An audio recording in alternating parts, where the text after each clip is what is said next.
नमस्कार साथियों, study sign में आपका स्वागत है। आज की जो क्लास रहने वाली है आपकी प्राचीन भारत का इतिहास, है ना। प्राचीन भारत के इतिहास को देखेंगे और आज की जो क्लास है आपकी क्लास नंबर 1 है। और ऐसे ही आपको कंप्लीट जो है आपकी प्राचीन भारत का इतिहास को कंप्लीट कराएंगे हम। रोज़ाना 11 AM पर ये क्लासेस आपकी अपलोड हो जाएगी। डेली बेस पर क्लास चलेगी और अधिक से अधिक सब्सक्राइब करें, शेयर करें ताकि सभी बच्चों को इसका लाभ मिले। पूरे टोटल कंप्लीट जो है आपके फैक्ट रहेंगे यूपीएससी, यूपीपीसीएस, आरओ और जो अदर वनडे एग्जाम है उनके लिए भी ये क्लासेस डेडिकेटेड है। ठीक है, तो शुरुआत करेंगे हम। आज प्राचीन भारत के इतिहास के स्रोत को देख लेते हैं। ठीक है, तो सबसे पहले देखेंगे हम कि जो स्रोत होते हैं वो कौन कौन से स्रोत देखने को मिलते हैं। तो एक तो होता है आपका पुरातात्विक साक्ष्य जो रहते हैं, ठीक, विदेशी यात्रियों द्वारा जो विवरण दिया गया था उनसे जो जानकारियाँ प्राप्त होती हैं उनसे उनके जो साक्ष्य हैं वो। और तीसरा आता है आपका साहित्यिक स्रोत। ठीक है, जो साहित्य, धार्मिक साहित्य और गैर ब्राह्मण साहित्य, जैसे ब्राह्मण साहित्य है, गैर ब्राह्मण साहित्य है। ब्राह्मण साहित्य में वेद, उपनिषद, आरण्य वगैरह दे रखे हैं और जो गैर ब्राह्मण साहित्य हैं उनमें बौद्ध ग्रंथ और जैन ग्रंथ होते हैं। तो उनके विषय में उन्होंने क्या क्या जो इतिहास के बारे में स्रोत हैं उनमें क्या क्या व्याख्या है वो भी हम देख लेते हैं। ठीक है, तो सबसे पहले हम देखेंगे पुरातात्विक साक्ष्य क्या हैं। ठीक, तो पुरातात्विक साक्ष्य के बारे में देखें तो सबसे पहले देखने को तो भौतिक अवशेष मिले हैं, जैसे स्मारक और भवन देखने को मिली हैं। ठीक है, तो ये भौतिक हो गए। दूसरा सिक्के, और जैसे हाथ सिक्के होते हैं ना, हाथ सिक्के मिलते हैं कि पंचमार्क सिक्के जो होते हैं वो सिक्के मिलते हैं। और इन पर जो सिक्के होते हैं उन पर कोई लेख नहीं होता। ठीक है, जैसे आज के जो सिक्के हैं उनमें जैसे सिक्का दे रखा है, 1 रुपये का सिक्का है तो यहाँ पर रुपया, 1 रुपये का सिक्का इसी तरह लिखा है और भारत इंडिया लिखा हुआ है। ठीक है, और सन डेट भी पड़ी हुई है। और जैसे गेहूं का जो आपका वो बना होता है मार्क, वो भी बने होते हैं। लेकिन जो हाथ सिक्के होते थे, पंचमार सिक्के या हाथ सिक्के बात एक ही है, तो उन पर क्या होता था, कोई लेख नहीं लिखे होते थे। ठीक है, ये कैसे होते थे, सपाट होते थे, कोई लेख नहीं होता, केवल आकृतियाँ होती थी, जैसे मछली, हाथी और पेड़। ठीक है, इस तरह की आकृतियाँ देखने को मिलती थी प्राचीन सिक्कों पर। जैसे सर्वप्रथम देखें तो सन 1800 ईस्वी में, है ना, 1800 ईस्वी में कोयम्बटूर तमिलनाडु में कर्नल कोल्ड डाइल द्वारा प्राप्त किया गया था, है ना, जो हाथ सिक्के थे। ठीक है, इनकी खोज जो की थी कोयम्बटूर में तमिलनाडु में हुई थी और किसने की थी, कर्नल कोल्ड टोल द्वारा। ठीक है, प्राप्त किया गया था एक हाथ सिक्का। सर्वप्रथम तिथि युक्त लेख युक्त सिक्के जो चलाए थे हिंदू यूनानी ने चलाए थे और हिंदी यमनिया शासकों ने जारी किए थे। मतलब इनका कहने का मतलब है जो सबसे पहले जो लेख युक्त जो सिक्के चलाए थे वो हिंदू यूनानियों ने चलाए थे। और जो हाथ सिक्के थे वो सबसे पहले कहाँ पर खोज किए गए थे, तो कोयम्बटूर तमिलनाडु से हुए थे। ठीक है, ये दो गया। और किसने की थी, कर्नल कोल्डाइट द्वारा इसको प्राप्त किया गया था। ठीक, तो ये हो गया। दूसरा देखने को मिलता है आपका अभिलेख, है ना। अभिलेखों से जो जानकारी मिलती है वो भी साक्ष्य के तौर पर प्रस्तुत किए जाते हैं। और फिर रहता है आपका मूर्तियों और चित्रकला और महरों के द्वारा। ठीक है, जो महरें मिली हैं, मोहरें, उनके द्वारा, चित्रकलाओं के द्वारा और मूर्तियों के द्वारा हम भी पुरातात्विक साक्ष्य के जो जानकारी मिलती है इतिहास की उनको देखते हैं।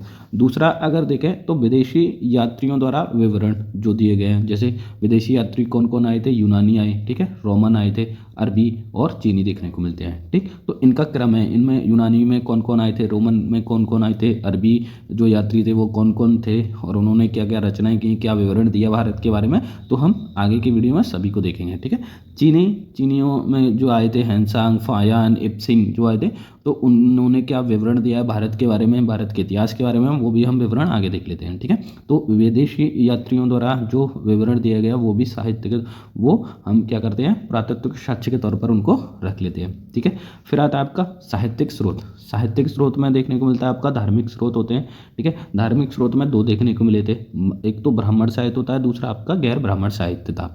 ठीक, अगर ब्राह्मण साहित्य की बात करें तो ब्राह्मण साहित्य में आपको देखने को मिलता है वेद, उपनिषद, आरण्य और पुराण।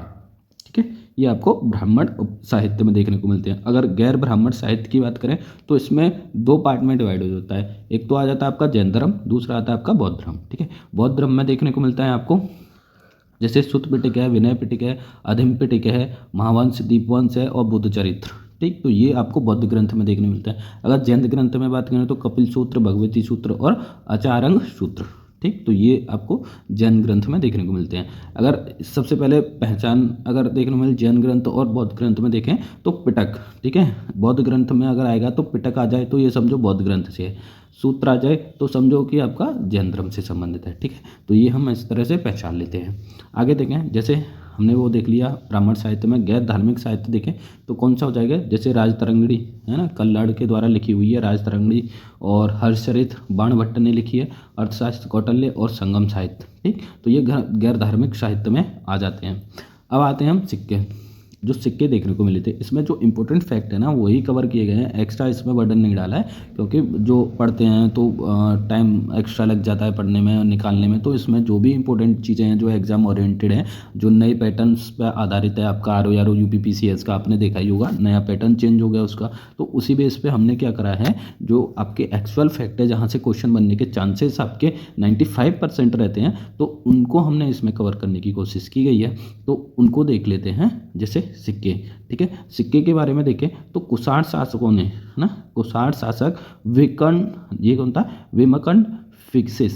ठीक है, विकमंड फिक्सिस ने सर्वप्रथम विशुद्ध सिक्के जारी किए। ठीक है, ये आपका UPPCS में आया हुआ सवाल है। कुषाण शासक ने जो थे, आपने सर्वप्रथम विशुद्ध सिक्के जो जारी किए थे वो कौन था, कुषाण शासक था विमकड फिसेस ने। ठीक है, विश्व सिक्के जारी किए। अगर गुप्त शासकों की बात करें तो सर्वाधिक सोने के सिक्के जो जारी करते हैं वो गुप्त शासक थे, और सर्वाधिक तांबे के सिक्के किसने जारी करे थे, तो कुषाण शासकों ने सर्वाधिक सिक्के जारी करे थे। किसके, तांबे के। सातवाहन की बात करें तो शीशे और टिन के सिक्के जारी करने वाले कौन थे, सातवाहन थे।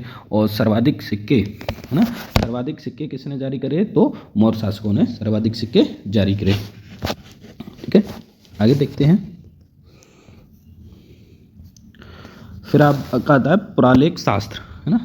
पुरालेख शास्त्र में देखें तो अभिलेखों के अध्ययन को पुरालेख शास्त्र कहते हैं। तो सवाल इस तरह से बन जाता है कि किसके अध्ययन को पुरालेख शास्त्र कहते हैं, तो अभिलेखों का जो अध्ययन किया जाता है उसको पुरालेख शास्त्र के कहते हैं। ठीक है, और पैलियोग्राफी किसे कहेंगे, ठीक है, पैलियोग्राफी कहते हैं जैसे प्राचीन लिपियों का अध्ययन किया जाता है उसको पैलियोग्राफी कहते हैं। ठीक है, तो दो क्वेश्चन आपके यहाँ से तैयार हो जाएंगे, अभिलेख और आपका पैलियोग्राफी। ठीक है, और अभिलेख की बात करें तो अभिलेख क्या थे, सर्वप्रथम, है ना, जो अभिलेख थे सर्वप्रथम प्राकृतिक भाषाओं में लिखा गया अभिलेख थे, है ना, इनकी 300 ईसा पूर्वी, इसके बाद संस्कृत भाषा में और फिर उसके बाद क्षेत्रीय भाषाओं में लिखे गए। तो सबसे पहले अगर देखें तो जो अभिलेख थे कौन सी भाषा में लिखे थे, तो प्राकृतिक, है ना, प्राकृत जो भाषा थी उसमें लिखे थे। फिर उसमें दूसरा सुधार हुआ संस्कृत में हो गए। ठीक है, संस्कृत में, ठीक, तो संस्कृत के बाद में जो क्षेत्रीय भाषाएं थी, है ना, क्षेत्रीय भाषाएं, सॉरी यहाँ पेन चल नहीं रहा है, तो क्षेत्रीय भाषाओं में ये लिखे गए थे अभिलेख। तो सबसे पहले प्राकृतिक, संस्कृत और क्षेत्रीय, ये क्रम आ जाता है, तो आपको याद रखना है। फिर अगर इसकी जानकारी क्या प्राप्त होती है, क्या जानकारी प्राप्त होती है अभिलेखों से, तो सामान्य जन कैसा था उस समय, सामाजिक स्थिति क्या थी, धार्मिक स्थिति क्या थी, राजनीतिक जानकारियाँ क्या थी। ठीक है, ये सब प्राप्त होता है हमें अभिलेखों से। मौर्योत्तर और गुप्तकाल के जो अभिलेख है ना, अधिकांश अभिलेख कार्पस इंस्क्रिप्शन इंडिकेरम नामक ग्रंथ में संकलित हैं। और यहाँ से पूछ ले कि जो कार्पस इंस्क्रिप्शन इंडिकेशन नामक ग्रंथ में जो अभिलेख हैं वो किन के हैं, तो मौर्योत्तर काल और आपका गुप्त काल, इन सभी के जो आपके अभिलेख हैं वो उनमें जिनको जानकारी मिलती है कार्पस इंस्क्रिप्शन इंडिकेशन नामक ग्रंथ में इनको संकलित किया गया है। ठीक है, तो ये हो गया आपके मौर्योत्तर और गुप्त काल होगा। ठीक है, फिर आगे देखें तो अशोक के अभिलेखों के बारे में देखें। अशोक के अभिलेख जैसे लिपियां क्या थी, अशोक की लिपि किस भाषा में लिखी गई थी वो हमें देखने को मिलेगी। तो कौन सी थी आपकी, खरोष्टी थी, ब्राही थी और प्राकृतक, ग्रीक और अरामाइक, ये अशोक के अभिलेखों पर पाई गई भाषाएं। ठीक है, अगर खरोष्टी की बात करें तो ये दाएं से बाएं लिखी जाती थी। दो दायां कौन सा है, ये राइट होता है और ये लेफ्ट होता है, तो इस तरह से इनको लिखा जाता था, दाएं से बाएं। ब्राह्मी लिपि की बात करें तो ब्राह्मी लिपि थी, बाएं से दाएं लिखी जाती थी इस तरह से। ठीक है, इसका अपोजिट हो जाता था। प्राकृतिक आरंभिक अभिलेख जो मिले थे आपके प्राकृतिक भाषा में मिले थे। ग्रीक, जिसमें ग्रीक भाषा को जैसे जेम्स, है ना, जो ब्राह्मी लिपि थी, ब्राह्मी लिपि में अभी सवाल जो बनता है ना वो आपका सिर्फ यहाँ से बन जाता है कि सबसे पहले जो अभिलेख है, अशोक के अभिलेखों को पढ़ने का श्रेय किसको जाता है, तो जेम्स, है ना, जेम्स प्रिंसेप को जाता है, जिन्होंने 1837 में अशोक के अभिलेखों को पढ़ा था, रीड किया था, ठीक है, जानकारी दी थी। अगर इस तरह से सवाल पूछ लेता है कि जो जेम्स प्रिंसेप ने अशोक के जो अभिलेख थे, है ना, उसमें किस लिपि को उन्होंने पढ़ा था सर्वप्रथम, तो कौन सा हो जाएगा आपका, ब्राह्मी लिपि। ब्राह्मी लिपि को जेम्स प्रिंसेप ने 1837 में सबसे पहले पढ़ा, ठीक है। और प्राकृतिक जो थी वो आरंभिक अभिलेख जो थे प्राकृतिक भाषा में देखने को मिलते, ग्रीक, और फिर आता है अरामाइक जो आपके अभिलेख मिले थे, अरामाइक भाषा में जो अभिलेख मिलते हैं वो अधिकांश कहाँ मिलते हैं, आपके अफगानिस्तान में देखने को मिलता है, ठीक है। तो यहाँ से आपका कंप्लीट होता है ये वाला पार्ट।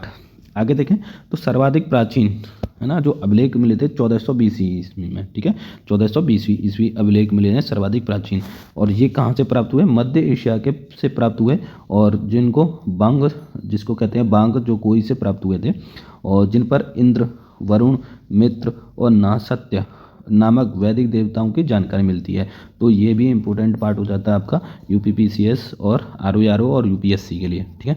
मोस्ट इम्पोर्टेंट पार्ट है ये वाला, क्योंकि जैसे सब सर्वाधिक प्राचीन जो अभिलेख थे वो मध्य एशिया से प्राप्त हुए, ठीक है। कौन सी जगह थी, बांग जो कोई नामक एक जगह थी, जिन पर क्या था, इंद्र, वरुण, मित्र और नासत्य जो नामक वैदिक देवता थे उनके बारे में जानकारी मिलती है, ठीक है। इनकी खोज 1907 में की थी, और किसने की थी, होंगो विंकलर ने, ठीक है, होंगो विंकलर ने इनकी खोज की थी। और फिर देखें आगे, जैसे महत्वपूर्ण अभिलेख हैं उनके शासक देख लेते हैं एक बार, है ना। तो इनके अभिलेख हो गए, ठीक है। अब उनके शासक और कौन थे और उनके बारे में जो जानकारियाँ क्या देते हैं वो अभिलेख, उनको भी एक बार देख लेते हैं, रीड कर लेते हैं, ठीक है। अगर आपको वीडियो अच्छी लग रही है, अगर पीडीएफ ठीक है, तो आप इसको डाउनलोड कर सकते हैं हमारे टेलीग्राम चैनल से, जो कि आपको वीडियो के डिस्क्रिप्शन में हम चैनल का लिंक दे देंगे, वहाँ से आप डाउनलोड कर सकते हैं। अदरवाइज आप हमको 81716809 पे व्हाट्सएप करके इस पीडीएफ को प्राप्त कर सकते हैं। और ऐसे ही हमारी जो पीडीएफ है हैंड रिटन पीडीएफ रहेगी, जितने भी इंपॉर्टेंट फैक्ट हैं वो आपको यहाँ पर मिल जाएंगे। आपको इस पीडीएफ के अलावा किसी भी चीज़ को नहीं पढ़ने की ज़रूरत नहीं रहेगी, क्योंकि इसमें टोटल फैक्ट जो हैं आपके कंप्लीट करा दिए जाएंगे, ठीक है। तो आगे देखते हैं महत्वपूर्ण अभिलेख व उनके शासक कौन थे। तो एक तरफ दे रखे हैं शासक और दूसरी है अभिलेख, ठीक है। गुप्त वंश के देखें तो गुप्त वंश में एक तो आपका प्रयाग प्रशस्ति था, जो प्रयागराज से मिला था, है ना। और ये किसका था, समुद्रगुप्त का था, ठीक है। प्रयाग प्रशस्ति प्रयागराज से मिला था, और किस शासक था, समुद्रगुप्त इससे संबंधित थे। और इसके रचना संधि विग्रह हरिशेन द्वारा इसकी रचना की गई थी, ठीक है। तो प्रयाग प्रशस्ति की रचना किसकी की थी, हरिशेन ने करी थी। किससे संबंधित था, समुद्रगुप्त से संबंधित था, ठीक है। प्रयाग प्रशस्ति कहाँ मिला था आपका, प्रयागराज में, ठीक है। तो ये आपका क्वेश्चन कंप्लीट हो गया। भानुगुप्त का एरन अभिलेख देखें, ठीक है। भानुगुप्त थे, उनका एरन अभिलेख है ना। भानुगुप्त का जो अभिलेख है वो किससे संबंधित है, एरन अभिलेख से संबंधित है। सर्वप्रथम सती प्रथा का जो सती प्रथा का जो उल्लेख मिलता है वो किस में मिलता है, तो भानुगुप्त के एरन अभिलेख से प्राप्त हुआ था, है ना। गोपराज नामक सैनिक की पत्नी, है ना, गोपराज नामक सैनिक की पत्नी सागर मद का जो लिखित साक्ष्य प्राप्त हुए हैं वो कहाँ से मिले, आपके भानुगुप्त के एरन अभिलेख से प्राप्त होते हैं, ना। और ये कहाँ पे प्राप्त होते हैं, सागर मध्य प्रदेश से इनको प्राप्त किया था। फिर आता है आपका रुद्रदमन दासक, ठीक है। रुद्रदमन दास की बात करें तो ये जूनागढ़ अभिलेख, जूनागढ़ अभिलेख गुजरात, जो जूनागढ़ अभिलेख है कहाँ से प्राप्त हुआ था, आपको गुजरात से प्राप्त होता है। और ये किस भाषा में लिखा, संस्कृत भाषा का पहला अभिलेख है, ठीक है। तो सवाल इस तरह से बन जाता है कि संस्कृत भाषा का पहला अभिलेख देखने को मिलता है, तो कौन सा था, जूनागढ़ अभिलेख। और जूनागढ़ अभिलेख जो किस शासक से संबंधित था, किसका था, रुद्रादमन का। और रुद्रादमन किस वंश से था, शक वंश से, है ना। तो ये आपका कंप्लीट हो जाता है। फिर आपका देखते हैं स्कंदगुप्त। स्कंदगुप्त को देखें तो ये गुप्त वंश से संबंधित था। इनका जो अभिलेख था भीतरी स्तंभ लेख, ये बहुत कई बार सवाल में आने वाला सा क्वेश्चन है, ये कई बार पूछा गया है। ये स्तंभ है कि भीतरी स्तंभ लेख है वो किसका है, स्कंदगुप्त का है, ठीक है। और किस वंश से, गुप्त वंश से। और इसमें क्या जानकारी मिलती है हमें, इसमें हुड़ों के आक्रमण की जानकारी हमें देखने को मिलती है, ठीक है। तो इस तरह से भी सवाल पूछ सकता है कि जो हुड़ों के आक्रमण की जो जानकारी हमें मिलती है वो किस स्तंभ लेख से मिली है, तो भीतरी स्तंभ लेख से हमें हुड़ों के आक्रमण की जानकारी मिलती है। और भीतरी स्तंभ किससे संबंधित है, स्कंदगुप्त, है ना। और किस राजवंश से है, तो गुप्त वंश से, ठीक। तो ये हो गया आपका। आगे देखें तो खारवेल से जो था आपका कलिंग से संबंधित था। और इसका जो अभिलेख मिलता है हाथी गुम्फा अभिलेख मिलता है, ठीक है। तो ये इसका हो जाता है कि हाथी गुम्फा अभिलेख है किससे संबंधित है, खारवेल कलिंग से। और कलिंग वाला क्षेत्र कौन सा आता है आपका, उड़ीसा वाला, ठीक है, उड़ीसा वाला क्षेत्र इधर आता है आपका।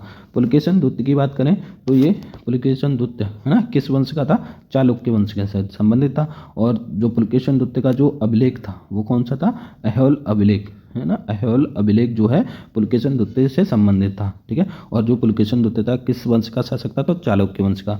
और इसकी जो ऐहोल अभिलेख है इसका जो रचना की गई थी वो किसने की थी, तो जो पुलकेशन द्वितीय का कौन था, दरबारी कवि था, है ना, कौन था, रवि कीर्ति, और द्वारा इसको रचित किया गया था, रचना की गई थी। अगर सवाल इस तरह से पूछ लेता है कि रवि कीर्ति, है ना, जो रवि कीर्ति है वो किसके दरबार में था, तो पुलकेशन द्वितीय, ठीक है। और पुलकेशन द्वितीय किस राजवंश से संबंधित है, चालुक्य वंश से, ठीक है। आगे देखें, राजा भोज का था, है ना, राजा भोज का कौन सा है, जो राजा भोज जो है आपके वंश प्रतिहार वंश से संबंधित थे, है ना। प्रतिहार वंश उधर आपका उत्तर पश्चिम की साइड में था। और ये क्या था, ग्वालियर प्रशस्ति MP मध्य प्रदेश से इसको प्राप्त किया गया है, राजा भोज का प्रतिहार जो प्रथम अभिलेख था। आगे देखें,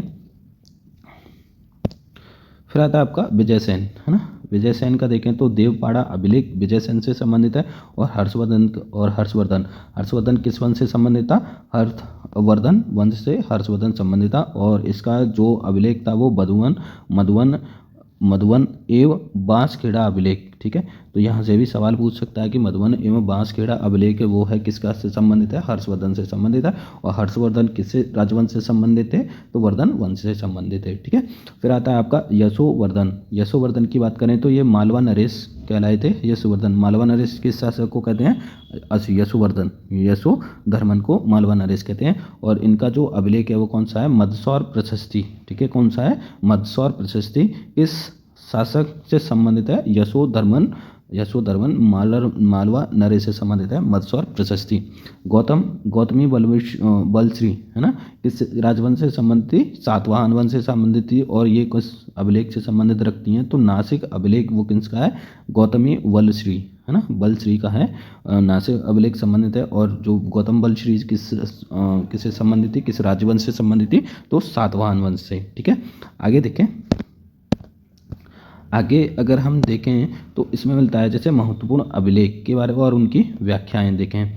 तो यहाँ से हमें मोस्ट इम्पोर्टेंट पार्ट स्टार्ट होता है, क्योंकि जितने भी सवाल आपके बनते हैं ना आरू में, जैसे आरू में जो सवाल बनते हैं वो आपके सीरीज़ वाइज बनते हैं, कैसे कि मिलान करना है, ठीक है, और एक स्टेटमेंट दे दिया कौन सा सही है क्या गलत है, ठीक। तो उसी बेस पे हमने जो नया पैटर्न है उसी बेस पे हमने ये तैयार किया है और हैंड रिटन नोट्स हैं भाई, ठीक है। अगर वीडियो आपको अच्छी लगे तो प्लीज़ शेयर लाइक सब्सक्राइब करते रहना। और ये आपका वीडियो का फर्स्ट पार्ट है और सेकंड पार्ट हम कल लेके आएंगे, तो ऐसे ही कंप्लीट हम इसको करा देंगे, ठीक है। तो आपको कहीं से भी जाने की ज़रूरत नहीं है, आपको लिखने की भी ज़रूरत नहीं है, आपको फ्री PDF प्रोवाइड कराई जाएगी हमारे चैनल पर। सिर्फ शुल्क रहेगा आपका सब्सक्राइब, ठीक है, सब्सक्राइब और लाइक के रूप में हमें आपका शुल्क दे दीजिए, बाकी का हम आपको तैयार करके देंगे, ठीक है। तो अब देखें महत्वपूर्ण अभिलेख व उनकी व्याख्याएँ, है ना। तो प्रयाग स्तंभ लेख, जैसे हमने वो देखे ये थे अभिलेख देख लिए थे किससे संबंधित थे और उनमें जानकारी क्या मिलती है, तो उनको भी देख लेते हैं। प्रयाग स्तंभ लेख से क्या था, अशोक के अभिलेख है ना, प्रयाग स्तंभ अशोक से संबंधित था। और ये कारुबाकी एवं तीवर का उल्लेख मिलता है इसमें, कारुबाकी और तीवर का उल्लेख किस अभिलेख में देखने को मिला था, प्रयाग स्तंभ लेख में। और प्रयाग स्तंभ लेख किससे संबंधित है, अशोक के अभिलेख, ठीक है, अशोक से संबंधित है। दूसरा ये इंपॉर्टेंट वाले हो जाएंगे, उदयगिरी गुफा लेख, जो बार बार पूछे जाते हैं उनको यहाँ इंक्लूड किया है। उदयगिरी गुफा लेख कहाँ से है, चंद्रगुप्त द्वितीय से संबंधित है, ठीक है। और इसमें क्या उद्देश्य क्या था, इसके अनुसार उदयगिरी गुफा के अनुसार देखें तो संपूर्ण पृथ्वी पर जीतना इसका सपना था, ठीक है, वो किसका उद्देश्य था, चंद्रगुप्त द्वितीय का, ठीक है। चंद्रगुप्त द्वितीय ने ये इसका जो उद्देश्य रखा था संपूर्ण पृथ्वी को जीतना। आगे देखें तुमुन अभिलेख, एक रहता है आपका तुमुन अभिलेख। तुमुन अभिलेख में देखें तो इस अभिलेख में कुमारगुप्त प्रथम को शरतकालीन सूर्य की तरह बताया है। ये भी एक बार UPSC में पूछा गया था कि शरतकालीन सूर्य की तरह किस शासक को बताया गया, तो कुमारगुप्त प्रथम है, ठीक है। और ये किस में उल्लेख किया गया है, किस कुमारगुप्त प्रथम को शरतकालीन सूर्य की तरह बनाया गया, संज्ञा दी गई है। तो ये आपका तुमुन अभिलेख में देखने को मिलता है, तो वेरी इंपॉर्टेंट हो जाएगा, आपको याद रखना है, ठीक है। फिर आता है आपका मत्स्य अभिलेख, जो मैंने अभी ऊपर बताया था आपको। इसमें यशोधर्मन को जननेंद्र कहा गया है ना। किस अभिलेख में यशोधर्मन को जननेंद्र कहा गया है, तो वो हो जाएगा आपका मत्स्य अभिलेख में, ठीक है। और ये इस तरह से पूछ ले कि मत्स्य अभिलेख जो है किस शासक से संबंधित है, तो वो हो जाएगा यशोधर्मन, ठीक है, यशोधर्मन। ठीक, आगे देखें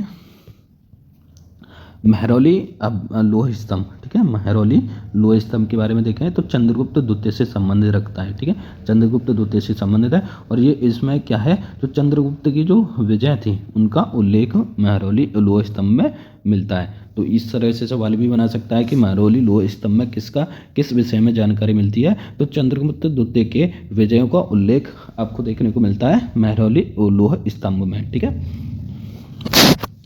आगे जैसे ही हमारी जो आपकी पॉलिटी और जो ज्योग्राफी की क्लास तैयार हो रही है, उसको भी हम जल्दी स्टार्ट कराएंगे। और उसकी भी अगर आपको पीडीएफ लेनी है तो टेलीग्राम चैनल को ज्वाइन कर लेना दोस्तों, ठीक है। और साथ ही साथ आपकी करंट अफेयर, ठीक है, मंथ वाइज करंट अफेयर के एमसीक्यू हम कराने वाले हैं, आप उसको भी ज्वाइन कर सकते हैं। साथ ही हम करा रहे हैं आपको आरओ के लिए जो टेस्ट सीरीज़ हैं उनको भी हम कंप्लीट कराते जा रहे हैं। एक टेस्ट सीरीज़ हमने करा दिया है, आप उसको देख सकते हैं। और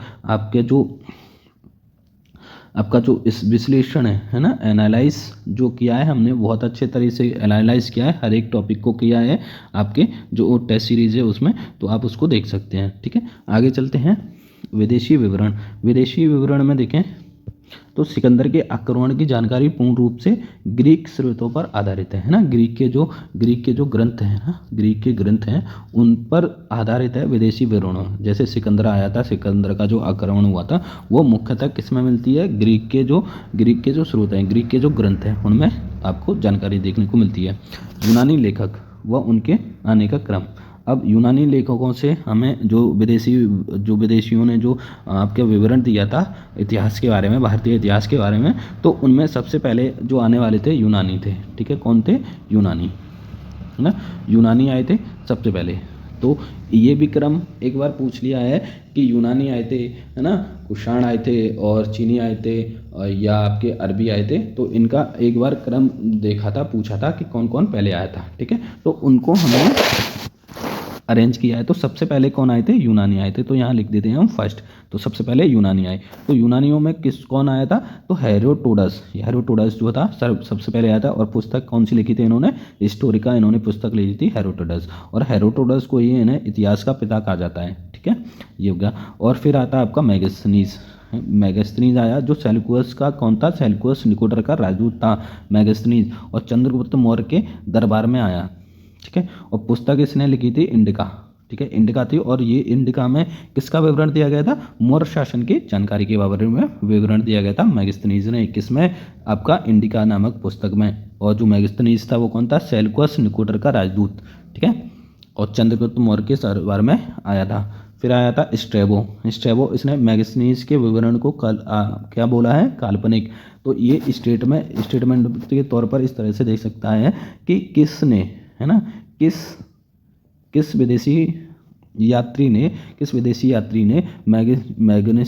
मैगस्थनीज के विवरण को काल्पनिक बताया है ना, क्या बताया है, काल्पनिक बताया है, काल्पनिक माना है, तो वो कौन था, स्ट्रैबो हो जाएगा आपका, ठीक है। आगे देखें तो टॉलमी कौन था, टॉलमी की जो पुस्तक थी ज्योग्राफी ना, टॉलमी की पुस्तक कौन सी थी, ज्योग्राफी है, ये याद रखना है क्योंकि ये मिलान में पूछ लेता है। और इसमें जो विवरण मिलता है आपका प्राचीन भारतीय भूगोल व वाणिज्य की जानकारी देखने को मिलती है, किसमें, टॉलमी में। और टॉलमी किसकी पुस्तक है, टॉलमी ने पुस्तक कौन सी लिखी थी, ज्योग्राफी। स्ट्रैबो मैगस्थनीज के विवरण को काल्पनिक मानता है। और मैगस्थनीज सेल्यूकस निकोटर का राजदूत था, चंद्रगुप्त मौर्य के समय में आया था, पुस्तक इसने लिखी थी इंडिका, और मौर्य शासन के बारे में ये जानकारी देता है, ठीक है। आगे चलते हैं तो, और चीनी लेखक, है ना, चीनी लेखक और उनके भारत में क्रम आने का, तो सबसे पहले हुआ था आपका यूनान, और दूसरे पे आ जाते हैं आपके चीन, ठीक है, चीन वाले लेखक, है ना। तो चीन में आए थे सबसे पहले, देखें चीन में आया था सबसे पहले फायान, ठीक है। कौन आया था आपका, फायान आया था 399 से 414 ईसा पूर्व, ठीक है, ईस्वी में ये फायान आया था। और चंद्रगुप्त द्वितीय के काल में भारत में आया, है ना।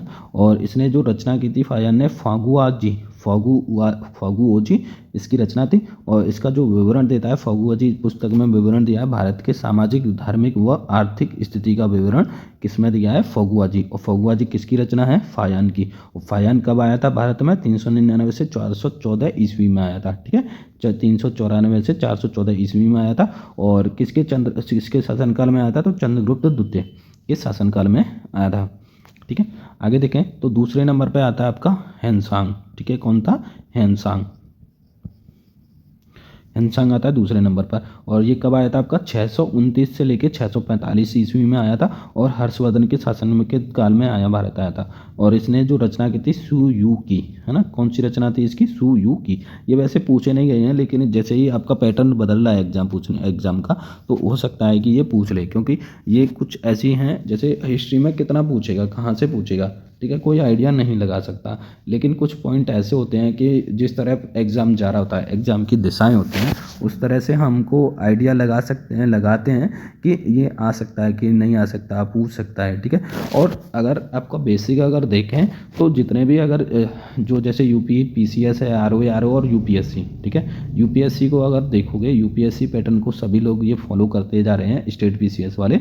तो इनका एक पैटर्न रहता है यूपीएससी वालों का। क्या पैटर्न रहता है वो देखो। जैसे यूपीएससी जो सवाल पूछती है ना, यूपीएससी जो सवाल पूछती है ना, तो वो तीन को टारगेट करके पूछती है। एक तो सामाजिक, ठीक है, सामाजिक स्थिति कौन सी थी, आर्थिक स्थिति देखेंगे, है ना। और उसकी राजनीतिक स्थिति देखें, ठीक है, और भौगोलिक स्थिति, है ना। तो इन पर जो आधारित है ना। और ये रहती है आपकी पॉजिटिव थिंकिंग के तौर पर। इनको पॉजिटिव थिंकिंग से रिलेटेड करके जो आपके सवाल बनते हैं, जैसे सुयु की है रचना है ना। इसने किसका विवरण दिया है, तो शासनकाल है, हर्षवर्धन का जो शासनकाल था उसके बारे में वर्णन मिलता है। अगर इतिहास में हमें जानकारी चाहिए, तो हम अगर पुस्तक पढ़ रहे हैं सुयु की, तो हमें किसके बारे में जानकारी मिल रही है, तो हर्षवर्धन के काल के शासनकाल के बारे में जानकारी मिल रही है, ठीक है। तो ये इंपॉर्टेंट हो गया ना। तो यूपीएससी भी इसी तरह से रिलेटेड करती है, ठीक है। हैनसांग हो गया, हर्षवर्धन के शासनकाल में भारत आया था। फिर तीसरा देखें तो तीसरे पे कौन आ जाता है आपका, इत्सिंग जो है आपका तीसरे नंबर पे आता है। और ये कब आया था, 671 से लेकर 693 ईस्वी में भारत आया था, ठीक है।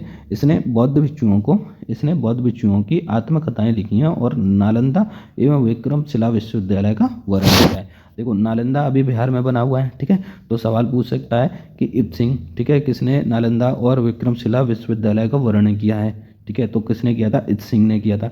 और बौद्ध भिक्षुओं को आत्मकथाएं किसने लिखी थी, इत्सिंग ने लिखी थी, ठीक है। नालंदा और विक्रमशिला विश्वविद्यालय का वर्णन किया गया है, ठीक है। तो ये इंपॉर्टेंट हो जाएगा, क्योंकि अभी नालंदा चर्चा में था, तो कोई भी सवाल इस पर बन सकता है। आगे देखें तो फिर आता है आपका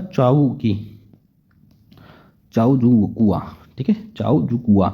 ये आता है 1255 से लेके 1254 ईस्वी में आता है।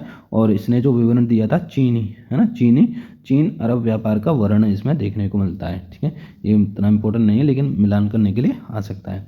फिर अगर देखें तो रोमन लेखक, है ना, रोमन लेखक कौन आए थे, जैसे प्लिनी, है ना। प्लिनी की बात करें, इसकी जो रचना थी नेचुरल हिस्ट्री इसकी रचना थी प्लिनी की। और इसने जो वर्णन मिलता है उसमें भारत और इटली जो रोमन के बीच में व्यापारिक संबंध को दर्शाता कौन है, जिसमें जानकारी मिलती है वो प्लिनी के द्वारा। प्लिनी की जो कौन सी रचना है, नेचुरल हिस्ट्री प्लिनी की रचना है। इसमें जो हमें जानकारी मिलती है भारत, इटली या रोमन के व्यापारिक संबंधों के बारे में जानकारी मिलती है।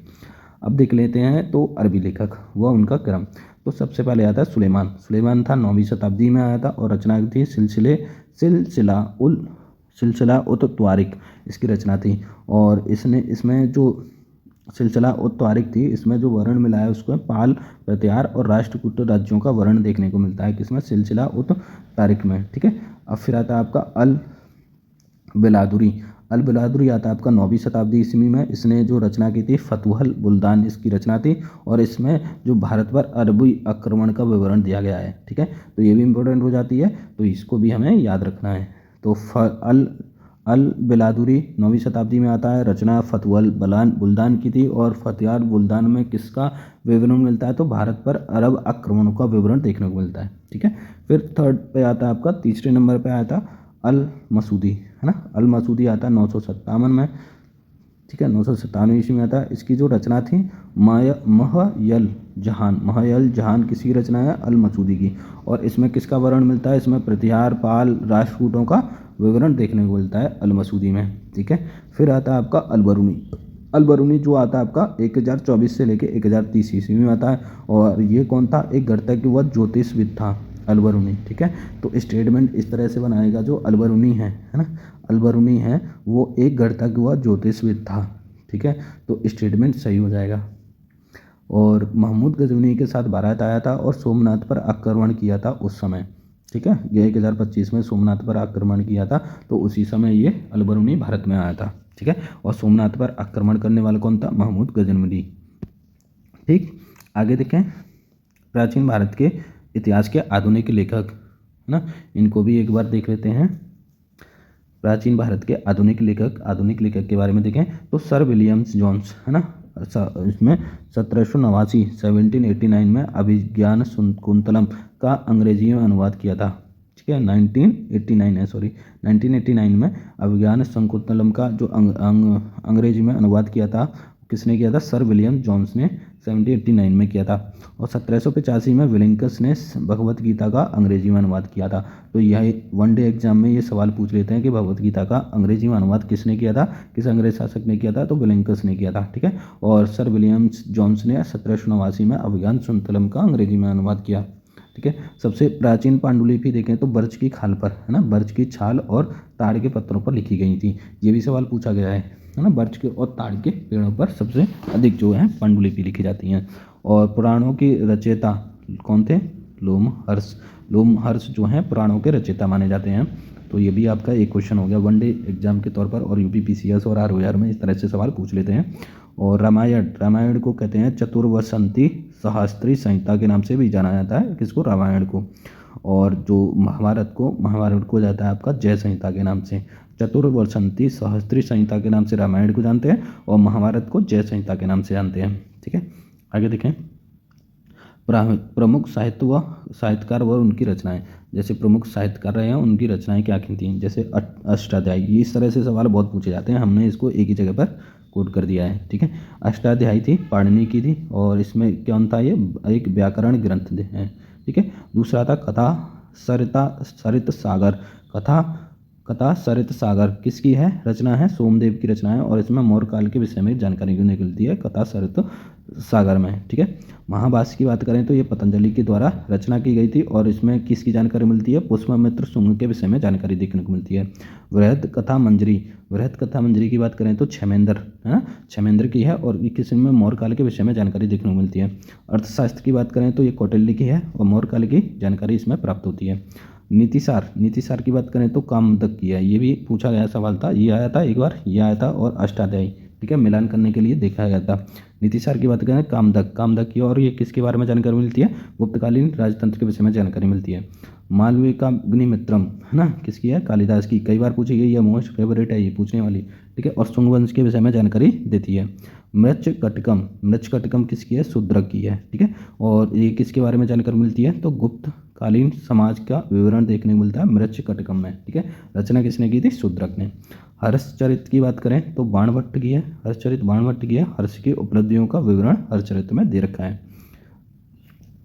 आगे देखें, रामचरित है ना, रामचरित जो है संध्याकर नंदी के द्वारा है। एक होती है रामचरितमानस, वो किसकी? तुलसीदास की। रामचरित आ जाए तो संध्याकर नहीं है ना, संध्याकर नंदी, और अगर रामचरितमानस आ जाए तो तुलसीदास।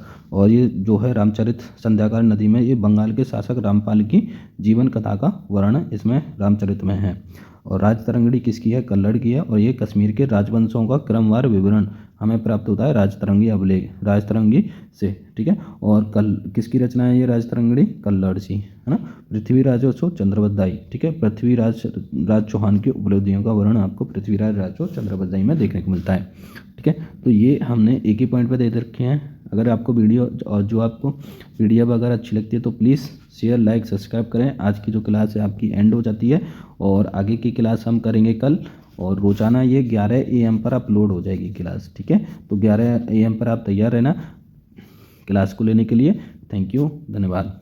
अगर आपको PDF इसकी चाहिए तो प्लीज़ आप हमें व्हाट्सअप जो हमने अभी दिया था फिर से दे देते हैं 81717568 और 09, आप इस पर व्हाट्सअप करके PDF को प्राप्त कर सकते हैं। ठीक है, तो थैंक यू, और प्लीज़ चैनल को सब्सक्राइब बिना मत जाना दोस्तों।